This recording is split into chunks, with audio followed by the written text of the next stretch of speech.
बिस्मिल्लाहिर्रहमानिर्रहीम। पाकिस्तान के अंदर आज से एक हफ्ता पहले न्यूज़ आती है कि कराची का एक नौजवान साले आसिफ जो कि कराची से ताल्लुक़ रखता है, इलॉन मस्क की कंपनी ने उसे $60 अरब का ऑफ़र कराई है कि आप हमें कंपनी जो है ना सेल करें तो हम आपको इतनी पे करेंगे। और वो यूं ही ये ऑफ़र होनी थी तो पाकिस्तान के चौथे नंबर के ऊपर आके वो लड़का यूँ कहते हैं कि अमीर तरीन लिस्टों के अंदर आके खड़ा हो गया। एक तरफ तो हम खुश होते हैं कि पूरे पाकिस्तान के अंदर नौजवानों की मोटिवेशन का एक जरिया है और हर तरफ से जो है ना एक नौजवानों को एक नया विजन सीखने को मिला है, बट एक तरफ पूरे सिस्टम के ऊपर सवालिया निशान खड़ा हो जाता है। अब उस सवालिया निशान के ऊपर भी बात करेंगे। और आज हम पॉडकास्ट के अंदर जिस चीज़ को डिस्कस करने वाले हैं, हमारा जो मेन टॉपिक है वो है जी अनस्किल बेस्ड एजुकेशनल सिस्टम। और हमारे साथ मौजूद हैं तलहा भाई जो कि ऑलरेडी बहुत सारे यूँ कहते हैं कि डेली बेस पे हम लोग यूनिवर्सिटीज़ के अंदर होते हैं, डेली बेस पे बहुत सारी चीज़ें फेस कर रहे होते हैं। तो आज जो है हम लोग जो फेस कर रहे होते हैं कुछ अनस्किल बेस्ड एजुकेशन सिस्टम की प्रैक्टिकल एग्जांपल्स को सामने रखते हुए हम लोग आपको आज कुछ डिस्कशन करेंगे आपस में। और तला भाई, एक तो शुक्रिया कि आप तशरीफ लाए। और इसके ऊपर मैं इससे पहले कोई क्वेश्चन करूँ, क्वेश्चन नहीं, जस्ट मैं आपसे सिर्फ इतना पूछना चाहूँगा, आप रोज़ाना की बुनियाद पर यूनिवर्सिटी के अंदर अपना टाइम गुजारते हैं, इस टाइम टेबल के अंदर आपको इस सिस्टम के अंदर ऐसे किस किस तरह के फेसेस नज़र आते हैं स्टूडेंट्स के कि जो कि आपको लगता है कि जिनको देख के आपको ऐसी हैरत होती हो कि यार मतलब पूरे सिस्टम ने ना इन्हें बुरे तरीके से हाईजैक करके रखा हुआ है। इसको आप किस नज़र से देखते हैं? सबसे पहले तो इस हवाले से कुछ बता दें। सबसे पहले तो बहुत शुक्रिया जमील भाई, आपने मुझे बुलाया। और अगर हम देखें एजुकेशनल सिस्टम को, तो एजुकेशनल सिस्टम हमारा शुरू से ही डाउन चला आ रहा है। आप देख लें दूसरे ममालिक के सिस्टम को, एजुकेशनल सिस्टम को, सबसे टॉप लेवल पे फिनलैंड का एजुकेशनल सिस्टम। उसका एजुकेशनल सिस्टम टॉप पे क्यों है? क्योंकि वहां पे सबसे पहले जो एक बच्चा होता है ना, 7 साल से पहले उसको स्कूल में एडमिशन नहीं देते। क्यों? क्योंकि वो चाहते हैं कि बच्चा अपनी माँ के साथ रहे, घर में ज्यादा टाइम स्पेंड करे। लेकिन हमारे यहाँ एक सिस्टम एक ऐसा बन गया, बच्चा 3-4 साल का हुआ, इसको स्कूल में दाखिल कर दो जी। क्यों? घर वाले क्या कहेंगे, सोसाइटी वाले क्या कहेंगे कि भाई आपने अपने बच्चे को स्कूल में दाखिला नहीं दिया, 7 साल का हो गया, 4 साल का हो गया, 5 साल का हो गया।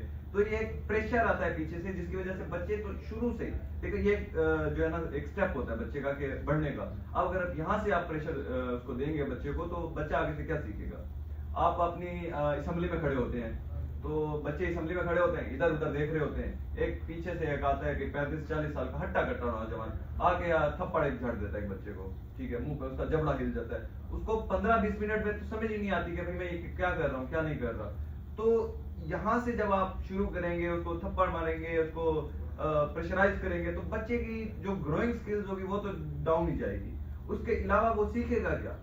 उसके हमारे पेरेंट्स क्या कहते हैं जी, मारो इसको और कुटो, ये तो इसको जब तक इसको मार नहीं पड़ेगी तो सीखेगा ही नहीं। शुरू से ही हमारा जब सिस्टम ऐसा चला आ रहा है तो आप यूनिवर्सिटीज लेवल तक आप कैसे जाएंगे?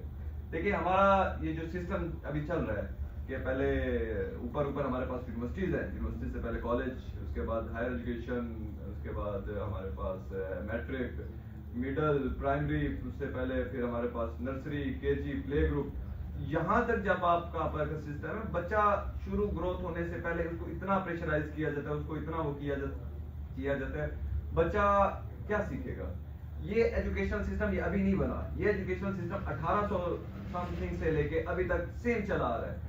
आप चेक करें, जब कायदे आज़म पैदा हुए तो तब कौन सी गाड़ी थी? पुराने जमाने की कोई गाड़ी थी, छोटी सी, कोई बहुत ही नॉर्मल किस्म की गाड़ी थी। अब हमारे पास इतनी लग्जरी गाड़ियां आ गई हैं, मतलब जमाना बदला है, मॉडिफाई हुए हैं गाड़ियां, टेक्नोलॉजी आ गई है। लेकिन हम अपने एजुकेशनल सिस्टम को देखें तो पिछली तरह की क्लासेस सेम टू सेम वैसी हैं। अभी भी आप एजुकेशनल सिस्टम जाके क्लासेस देते हैं, सेम टू सेम वैसी हैं। हम वही पुरानी घिसी पिटी रिवायतें हम उसी को दोबारा दोहरा रहे हैं, तो हम कहाँ से जाके तरक्की करेंगे? अगर हम देखते हैं पुराने सिस्टम्स को और नए सिस्टम्स को, तो बहुत ही हमें माइनर डिफरेंस जाके दिखता है, क्योंकि सेम टू सेम हम पुराने, अगर आप देखेंगे हम आपको एक फार्मूला पढ़ाया जाता होता था, a² + b² + 2ab = a + b whole का स्क्वायर। आपकी जिंदगी में कभी तक अप्लाई हुआ ये, या आपको टीचर ने पढ़ाया, आप टीचर्स को आपने पूछें कि या टीचर की कभी जिंदगी में ये फार्मूला अप्लाई किया है, या कभी आप अपनी जिंदगी का एक ऐसा हिस्सा जीना भूल गए होंगे कि जिसमें ये फार्मूला अप्लाई होता हो और आपने ना किया हो? मैंने तो देखे नहीं किया, मैंने तो अपनी पूरी जिंदगी, अभी तक मैं वकील बन रहा हूँ, मैंने a² + b² + 2ab का फार्मूला कभी भी मुझे नहीं लगा कि भाई मैं यहाँ पे अप्लाई कर सकूँ। हमें एक ही चीज जो पढ़ाई जाएगी देखिए मैं पढ़ रहा था इंस्टाग्राम पे, एक जमाने की जहालत, दूसरे जमाने की रिवायत और तीसरे जमाने की फिर कस्टम बन जाती है। एक जमाना अगर एक चीज करता है, देखिए वो पुरानी चीजें हो चुकी हैं, अब हमें वो भूल जानी चाहिए। हम पुरानी चीजों को बार बार पढ़ाएंगे तो हम कहाँ से जाके सीखेंगे? हम वही पढ़ा रहे हैं भाई, रदर और फोर्ड की थ्योरी और ये इंग्लिश की आप बुक उठा के देख लें, हमें वो चीजें पढ़ाई जाती है जो हमारे दादा पर दादा जाके पढ़ते होते थे। उनका जमाना तो गुजर गया, नए जदीद टेक्नोलॉजी हमारे अभी तक नहीं पढ़ाई जाती। अगर हम यूनिवर्सिटीज लेवल की बात करें तो मेमोराइजेशन तरीके से हमें पढ़ाई जाती है, यानी कि रट्टा बेस्ड चीज का। हमें स्किल्स नहीं है हमारे पास, कोई भी एक तरह से हमारे पास कोई स्किल नहीं है। हमें सिर्फ पढ़ाया जाता है कि आप देखें, आप पढ़ें, आप इसको रट्टा मारें, नंबर लें। हमें पैसा कमाने का कोई तरीका नहीं बताया जाता कि हाँ भाई, हमें पढ़ा था एजुकेशन इज अ की टू सक्सेस। हमारे पास जितने भी सेलिब्रिटीज हैं, कभी उन्होंने मिडिल क्लास के स्कूल का मुंह नहीं देखा। क्रिकेटर्स हैं, कितने बड़े सेलिब्रिटीज हैं, उन्होंने स्कूल नहीं देखा। हमारे पास यूट्यूबर्स हैं, इन्फ्लुएंसर हैं, उन्होंने स्कूल का मुंह तक नहीं देखा, वो भी तो सक्सेसफुल है। तो ये बात तो गलत है कि ना एजुकेशन इज अ की टू सक्सेस। मैं ये नहीं कह रहा कि एजुकेशन आप ना करें, एजुकेशन पढ़े, लेकिन उसको समझने का, उसको पढ़ने का आपके पास एक तरीका होना चाहिए। जब आपके पास वो तरीका ही ना हो तो आप क्या पढ़ेंगे?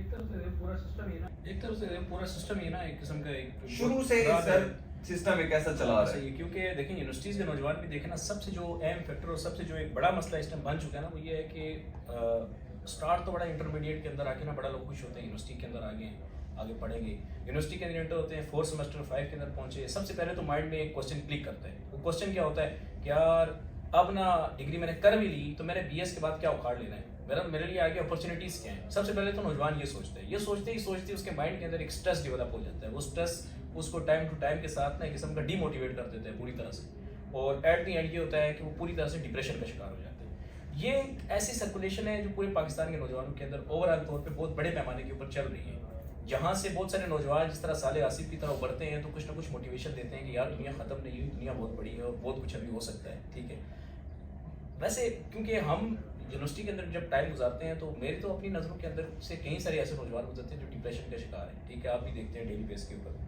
मतलब आप क्या समझते हैं कि डिग्रियां जो बेसिक हम डिग्रियां कर भी रहे हैं, या फिर डिग्रियां करने के बाद हम इस चीज़ के ऊपर कायल हो जाते हैं कभी कभार कि यार ना वो ज़्यादा बेटर है कि हम कोई फिजिकल स्किल सीख लें, इस डिग्रियों को छोड़ दें, क्योंकि ये पूरी तरह से थ्योरेटिकल है, हमारे कोई इसके अंदर कोई कहीं भी प्रैक्टिकल मौजूद नहीं है। तो ज़रूरत इस बात की है कि हमें फ़ौरन से कोई स्किल, फिजिकल स्किल की तरफ या कोई स्किल इस तरह की स्किल की तरफ ग्रूम करना चाहिए। ये क्वेश्चन होता है, क्वेश्चन मार्क होता है जो 4 साल यूनिवर्सिटी के नौजवान के अंदर घूम रहा होता है कि मैं किसी ना किसी तरह किसी स्किल की तरफ पढ़ूं, बल्कि इस थ्योरेटिकल सिस्टम को छोड़ूं। लेकिन मैंने उस थ्योरेटिकल सिस्टम ने इतना ज़ोर से पकड़ा होता है कि वो डिग्री को छोड़ नहीं सकता, लाखों रुपये फीसें दे रहा होता है, और कई सारे इसके अंदर जो है ना एक तरफ से हम देखें तो मतलब अगर बात करें तो यूनिवर्सिटीज़ जो है वो टाइम एक तरफ से ज़ाया होने का घड़ा है, और दूसरी तरफ यूँ कह दें कि उसी तरह से अगर हम उसको टाइम को कीमती बनाना चाहें तो उसी घड़े के अंदर जो है ना यूँ कह दें कि एक टाइम उसके ऊपर की जो लेयर है ना वो टाइम कीमती बनाने की ना एक वैसी एक बात चली हुई है। ओवरऑल तौर पे इसके हालात कुछ एजुकेशन सिस्टम के ख़राब हैं। हम यूनिवर्सिटी के अंदर के डिप्रेशन के नौजवानों के लिए मतलब कि आप किस तरह से उनकी डिप्रेशन को आप किस तरह देखते हैं कि वो किस तरह डिप्रेशन बिल्ड हो रहा होता है, वो जो यूनिवर्सिटी के नौजवानों के अंदर होता है, या फिर वो जो एक एजुकेशन सिस्टम को सामने रखते हुए होता है। इस हवाले से आप क्या समझते हैं? सबसे पहले तो हमारे जो एजुकेशनल सिस्टम है यूनिवर्सिटी के खासतौर पर एजुकेशनल सिस्टम के हवाले से देखा जाए तो इसको 2 हिस्सों में डिवाइड किया हुआ है। एक है कि भाई जो अमीर तबका एलीट क्लास है उसके लिए, और एक जो मिडिल क्लास है। अगर सरकारी यूनिवर्सिटी में जाके देखें तो नॉर्मल बंदे जाके ना एडमिशन लेते हैं, ठीक है, उनका पास हो जाता है। और ये नॉर्मल यूनिवर्सिटीज में भी अब तो यूनिवर्सिटीज की फीस इतनी हाई जो हो चुकी है कि भाई कोई बंदा को मिडिल क्लास बंदा मुश्किल हो चुका है, लोअर क्लास को तो बिल्कुल ही छोड़ें। तो अब देखिए मैं एक नस्ट की एग्जांपल दूं, उसका खाली एक टेस्ट आप दे दें, ठीक है, 5000 का तो वो टेस्ट ही है, चाहे वो आप क्लियर करे ना करे, सिंपल आपका 5000 है। और कोई भी स्टूडेंट पहली मर्तबा उसका टेस्ट क्लियर नहीं करता, तकरीबन आपको 2 से 3 मर्तबा अप्लाई करेंगे तब जाके आपका वो टेस्ट क्लियर होगा। ठीक है, कोई पाकिस्तान में जहानत की कमी नहीं है, पाकिस्तान में आपको एक रास्ते की वो कमी है। अगर आप यूनिवर्सिटीज में देखें तो मैं आपको बताऊं बहुत सी ऐसी मिडिल क्लास स्टूडेंट्स हैं जो फीस के चक्करों में इतने डिप्रेस्ड हो चुके होते हैं। मैं खुद मेरे एक बंदा है, मैं उसका नाम नहीं लेना चाहूंगा, उसने फीस के हवाले से इतना डिप्रेस्ड है। उसने बोला कि मैं अपनी माँ के कंगन बेच चुका हूँ जो मेरे नानी ने उसको दिए थे मेरी माँ को, उसकी माँ ने वो कंगन बेचे तब जाके इस बंदे ने उसकी फीस दी। लेकिन यूनिवर्सिटीज वाले ये नहीं देखते, वो स्कॉलरशिप वो कहते हैं मैंने कब की अप्लाई की थी उसको मिली नहीं। उन्होंने सिर्फ इसको एक अपना बिजनेस बना लिया है। वो ये करते हैं, वो नहीं देखते कि भाई ये बंदा जो है ना जरूरतमंद है, ये बंदा जरूरतमंद नहीं है, एलीट क्लास है, मिडिल क्लास है। भाई अब कुछ लोग होते हैं अटेंडेंस का, यूनिवर्सिटी जो है ना बहुत से मसाइल क्रिएट करती है कि भाई अगर आपकी 75% अटेंडेंस कम है तब जाके आप पेपर नहीं दे सकते, अगर ज्यादा है तो तब जाके आप पेपर देंगे। तो देखिए अभी हमारा यूनिवर्सिटी ऑफ लाहौर का जो सीन हुआ था, एक बच्चे ने खुदकुशी की थी अटेंडेंस की वजह से कि उसको पेपर नहीं देने दिया था। भाई उस एक स्टूडेंट जो 6 महीने से मेहनत करता आ रहा है, आप उसको पेपर ना देने दें, पिछली उसके बाद उसके सारे सब्जेक्ट्स रह जाएं, ठीक है। वो बंदा जो अपनी माँ के कंगन बेच बेच के अपनी फीस पूरी करे, वो कहाँ से करेगा पूरी? एक जाहिर फिर एक ही लास्ट ऑप्शन बनता है सुसाइड का, जो उस बंदे ने की थी। बंदा सुसाइड ना करे तो इतना डिप्रेस्ड हो जाता है कि भाई वो अगला कदम उठाने की तवक्को ही नहीं कर सकता। अब फाइनेंशियल कंडीशन हमारे मुल्क की तो आपको पता ही है कैसी है। उसके हालत को देखकर अगर एक मिडिल क्लास बंदा, ठीक है, वो एक फेल हो जाता है, फिर फीस के चक्रों में वो परेशान हो जाता है, तो वो क्या करता है? फिर वो बैठ जाता है, फिर वो डिग्री के ऊपर नहीं करता, वो कहता है कि मैं कोई स्किल सीखता हूँ, डिग्री का तो कोई फायदा नहीं है, मैं डिग्री कर लूंगा, क्या पता मेरे ऊपर नौकरी मिले ना मिले। देखिए अब एक बंदा है, ठीक है, आप मिसाल ले लें, मेरी एक बस्ती है गांव की, ठीक है, उधर डेरा गाजी खान में, वहां पे एक बंदा है, मेरा अपना एक सेकंड कजन है, पीएचडी की हुई है। अब इमेजिन कर सकते हैं कि वो बंदा गाय का गोबर साफ करता है, उसके पास कोई पीएचडी वाला बंदा वो गाय का गोबर साफ करता है, क्यों? क्योंकि उसके पास कोई जॉब नहीं है। हजारों पीएचडी, ये तो मैं अपनी एक देखी हुई मिसाल बयान कर रहा हूँ। आप देखें जिस बंदे हैं, ठीक है, जिसकी डिग्री नहीं है, उसकी अनएम्प्लॉयमेंट का रेट ऑलमोस्ट 4% है, और विद डिग्रीज अनएम्प्लॉयमेंट का रेट 20% तक गया हुआ है। जो बंदे ने डिग्रीज भी हैं उनके पास जॉब नहीं है। जो यूनिवर्सिटीज है वो सिर्फ और सिर्फ आगे पढ़ाती है, स्टूडेंट पढ़ते हैं चले जाते हैं, किसी स्टूडेंट को पता चलता है, किसी को नहीं चलता। फिर यूनिवर्सिटीज जो है ना पेपर लेते हैं, वो सिर्फ देखते हैं नंबर्स पे। आप स्कूलों की मिसालें ले लें, जो हमारे प्रैक्टिकल जो होते हैं, एक सब्जेक्ट होता है, थ्योरी होती है, उसके बाद हमारे होते हैं प्रैक्टिकल, 15 नंबर के या 25 नंबर के प्रैक्टिकल होते हैं। 85 नंबर की हमारी थ्योरी होती है और 25 नंबर के हमारे प्रैक्टिकल होते हैं। और प्रैक्टिकल मैं गुजरा हूँ, मैंने तो प्रैक्टिकल मुझे याद भी नहीं है कि भाई मैंने पढ़ा होगा, मैंने सिर्फ पढ़ी, रट्टे मारे थे, ठीक है, उसके बाद जाके मैं पेपर दे आया था। जो असल चीज है, जो स्किल्स है, जो प्रैक्टिकल है, वो हमें 15 नंबर की दिलवाई जाती है, जो हम करते भी नहीं है। जो स्कूल ना यूनिवर्सिटीज वाले उसके ऊपर ध्यान ही नहीं देते, जिसके ऊपर ध्यान देना चाहिए हमें, वो चीज तो हम करते नहीं है, जो ओरिजिनल चीज है, जो हमारी जाके बाद में हमें काम आनी है। अब आपने साले आसिफ की मिसाल दी, भाई अगर पाकिस्तान में वो होता तो क्या वो इतनी हद तक पहुंच सकता था? आप इमेजिन कर सकते हैं कि वो जाके इलॉन मस्क से, बड़े बड़े जो इलॉन मस्क है, ये कैसे बने? क्या पाकिस्तान में अगर आप इमेजिन करें क्या इलॉन मस्क पैदा होता तो क्या वो आज इतना होता? नहीं, क्योंकि फैसिलिटीज ही नहीं है, क्योंकि बंदे के ऊपर वो स्किल सिखाई नहीं जाती।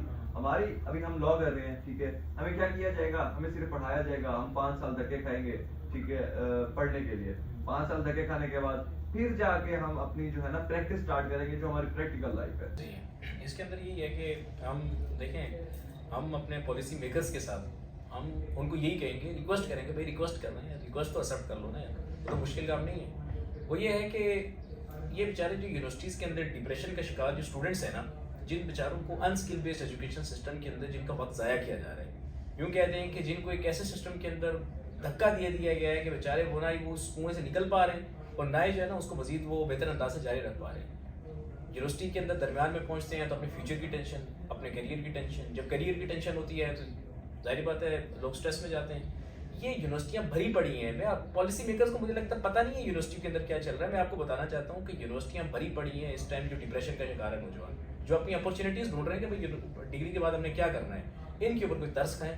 अपने पॉलिसी मेकर्स जब आप लोगों की पॉलिसी है ना, ज़रा उसको मैं तो कहूँगा कि यार स्टूडेंट्स के नुमाइंदे लेके ना ज़रा उनको सामने रखते हुए आप लोग कुछ इस तरह की पॉलिसी डिज़ाइन करें जो कि आने वाले स्टूडेंट्स के लिए बेनिफिशियल हो, जो ओवरऑल तौर पे पूरे के पूरे एजुकेशन सिस्टम के अंदर बेनिफिशियल हो।